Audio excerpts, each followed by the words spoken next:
I got a speech. There's no newspaper. I'm going to come up here. No television. He's got notes. I'm in trouble. He always has notes, don't worry. Okay, the first thing I'm going to say is whoever said his bark is bigger than his bite has never felt his bite. You ask any one of his 4 boys how hard he bites, and they'll tell you he bites real hard. I got a lot more to tell him about. I'm going to say something that might sound a little weird, but bear with me.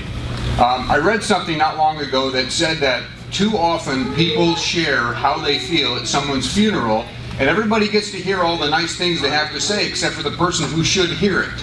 And I thought, you know, that's so true.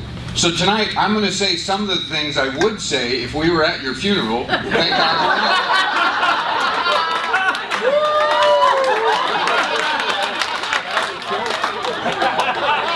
And the reason I'm going to do this is because I want you to hear it. Bring me my bat, please. Now I'm gonna start for a second by talking about myself, and please bear with me. I'm going somewhere with this, okay? I know it's not my birthday, but bear with me. I want to start by saying that I'm very happy with who I am, who I've become in life. I'm just happy with who I am. I've talked to a lot of people that say, "Oh, I wish I could be so and so," or "I wish I could be so and so." I don't want to be anybody else. I'm happy with who I am. I like who I am. That's right. And first of all, I'll say that God designed me for who I am. He determined when I was going to be born, the family I was going to be in, so He gets the credit for who I am. But I also believe that there are many people that He puts in our lives that influence who we become. One of the biggest influences in my life has been my father. He has led by example in many areas. And so, while I am completely happy with who I am, I also realize and acknowledge that I'm not perfect, which is an area He led by example.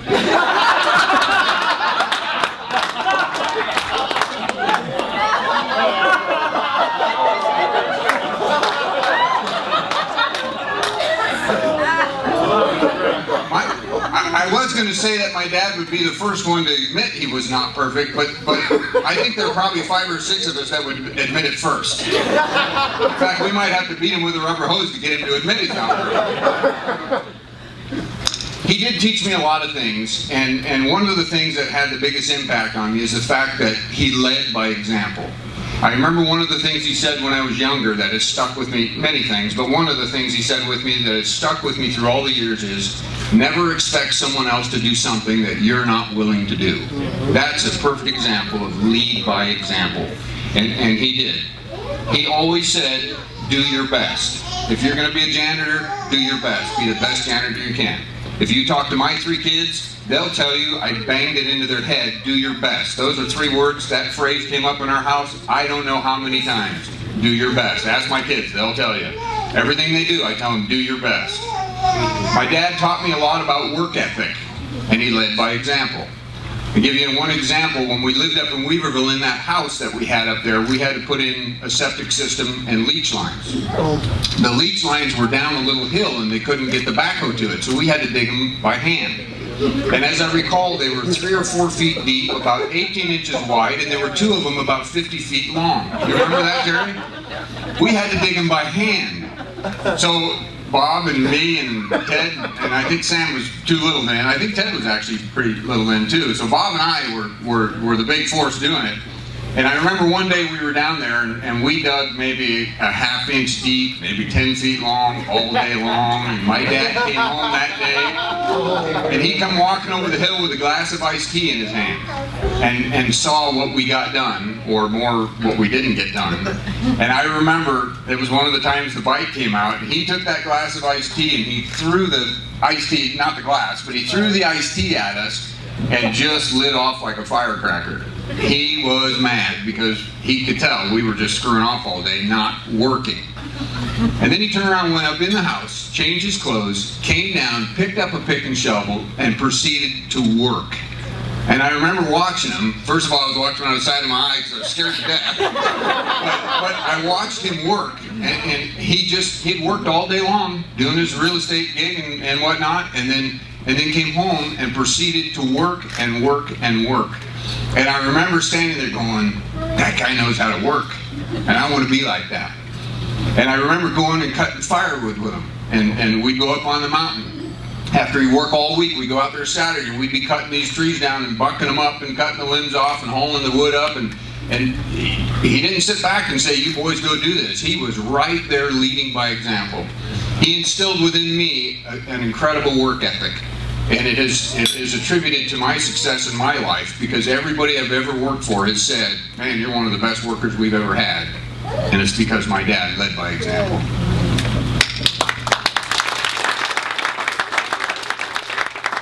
My dad's also very good at speaking his mind. And he taught me how to speak my mind by watching him lead by example. I tell you one story. When we lived up in Weaverville, he grabbed me one day and he says, we need to go down and we need to fall this tree. There was this tree, it wasn't very big, only about 6 inches diameter, but it was about 30 feet tall. He says, we need to drop this tree. So we go down there, and it was a steep hill, and we got on the uphill side. The tree was kind of leaning uphill a little bit, so my dad had me take the square point shovel and reach up as high as I can and push on it while he cut the base, figuring it would just fall over. I don't think he took physics in high school. Because the push point was about 5 feet off the ground, and there was 25 feet of tree sticking up above it. So when he cut through, all I did was push it off the stump down on the ground, and it started to come back this way. So all I could do is and he's going, push, push, push. And I'm going, I'm pushing. And I'm pushing against 25 feet of tree leaning towards me, and fortunately it just kind of swung to the side and fell. And so I'm standing there with the shovel in my hand, and he yells at me and he says, when I tell you to push, I mean push. And so there I was, 16 years old, and got the shovel in my hand, and I'm feeling a little irritated because, I'm doing my best here, and I spoke my mind. I looked at him and I said, I was pushing. And I'm holding my shovel. Well, the look in his face brought me back to reality really quickly. And the realization that I'm standing there with a wooden handled shovel and my dad's standing there with a chainsaw. It didn't add up very well in my mind. So what I learned was, when you speak your piece, make sure you have a really good exit strategy. You want to have an escape plan. He also taught me not to be afraid to try new things. I remember when we were real little, he's been doing poker for a long time. I remember he'd have poker games over at our house. He took all the winnings that he kept winning over and over, and he bought a bunch of camping equipment. And I remember loading up and going camping, and I remember thinking, I don't think we've ever done this before. I hope my dad knows what he's doing. And we were pretty little, and we went out camping, and it all worked out great. And what I remember thinking was, we've never done this, but my dad, he's brave enough to go out and do something we've never done before. So frequent in my life, when I do something I've never done before, I think about that camping trip and how my dad was willing to do something he never had done before, but he's willing to go out and try it. And so that was a pretty neat thing. He also taught me, when something goes wrong, you don't cry about it, you don't whine about it, you do something. You just do something.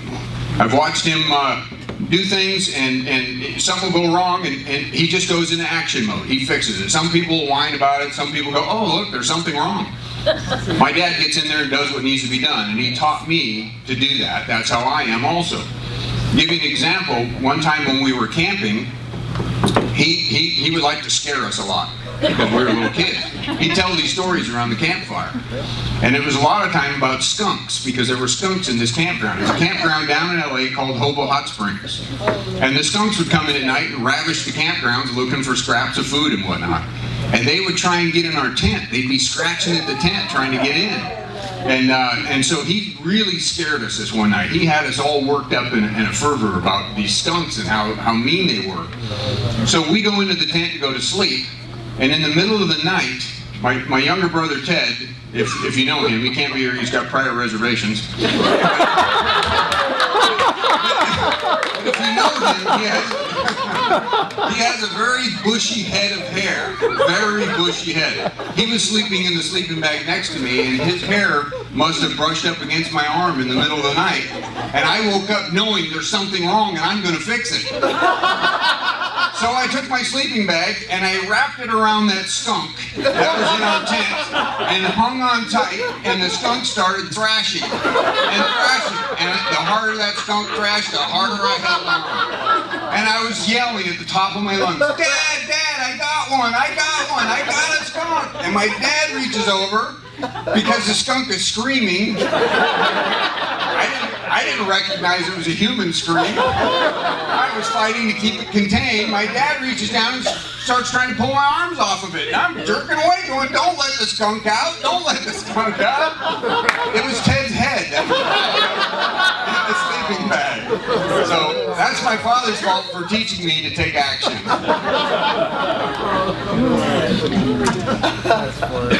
One of the greatest examples my dad has given me, he has spent his life, most of his life, providing for his family. And so I learned that role of being protector, provider is critical to a husband and a father. He spent the majority of his life providing for his family, and I knew that at any moment he would lay down his life to protect his family. What an awesome, awesome feeling for a young boy growing up in a house. It helped me grow into the father that I am, with that desire and husband to be the provider and protector of my family. And if you ask my kids and my wife, they'll tell you that is one of the most serious roles I've ever taken in my life. And it was because my father led by example. He taught me what it means to be a protector and a provider of your family. And I will carry that with me forever. The other thing he taught me, and this is kind of true with the Italian culture, you know, family's number one. It's all about family. My dad taught me at a very young age that family is number one. And it was when Jerry referred to our house catching on fire up in Weaverville. And we were all home, except my dad was out deer hunting with a couple buddies, and our house caught on fire. And Ted and I ran down to the neighbor to tell him. We lived down a road with no phones, no electricity, there was no way to call the fire department. And Ted and I ran down to tell the neighbor, and when we were coming back, my dad in his Volkswagen bus was flying down the road 90 miles an hour. He saw the smoke, knew something was wrong, flying down the road 90 miles an hour. He stopped and he said, "What's happened?" And I said, "The house is on fire." And I thought my dad's going to pop a cork. I mean, we built this house and sweat, equity, and labor, and I thought he's just going to go crazy because we burned down his house. And here's what he said to me when I said our house is on fire. The first thing out of his mouth is, "Everybody okay?" And I was like, I was 13 years old, and I'm going, wow, I'm more important than that house. Family is number one. And so I grew up realizing no matter where I go and what I do in life, my family is going to be more important than any possession or thing I will ever have. And I learned that from my father because he led by example.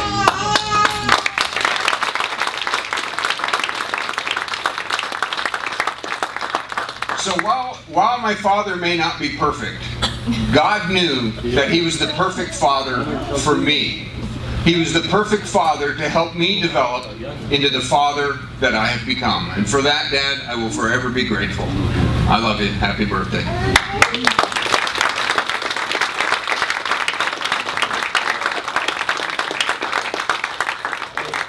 I can believe everything he says.